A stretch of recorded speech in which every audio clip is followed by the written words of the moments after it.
Why being a giraffe in an elevator is a pain. Hey guys, have you ever thought about being a giraffe? Like, not just that I'm tall, elegant, and I chew leaves at the top of the tree vibe, but being a giraffe trying to live in the human world? Well, I'm Gina, the clumsiest giraffe in the savanna, and today I'm going to tell you about the day my life turned into a comedy of errors inside an elevator. Spoiler, it was a pain, literally.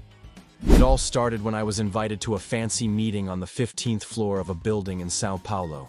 Yes, a giraffe in a meeting.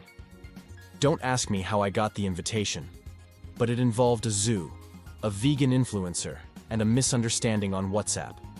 I was all excited and thought, Gina, this is your chance to shine. Go ahead, show that giraffes can network too. I grabbed my pearl necklace because, well, style is everything, and went to the building. When I got there, the doorman looked at me like I was a unicorn ordering delivery. "Ma'am, the elevator is over there," he said, pointing to a shiny metal box that looked smaller than my stall. I felt a chill run down my spine, but I thought, relax, Gina. You're a modern giraffe. You can handle this. But guys, giraffes weren't made for elevators. Seriously, whoever designed these things never thought about 7-foot necks. First challenge, getting in. The elevator door was so narrow it looked like a portal to another dimension. I bent down, twisted my neck like a pretzel, and took a step with my wobbly legs. So far, so good. But when I tried to fit the rest of my body in, my butt got stuck in the door. Yes, stuck.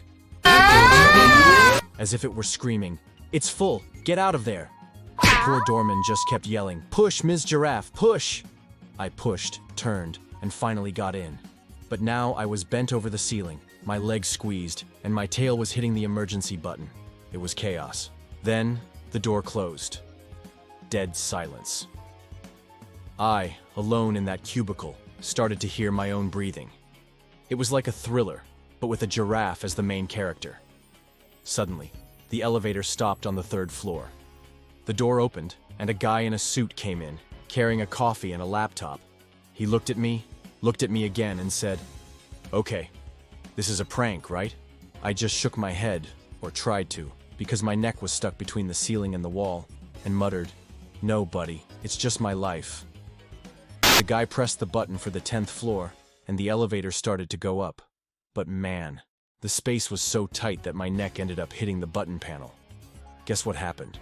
I pressed all the buttons. All of them.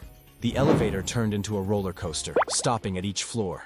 At each stop, more people got on, and I heard things like, "Wow, it's a giraffe!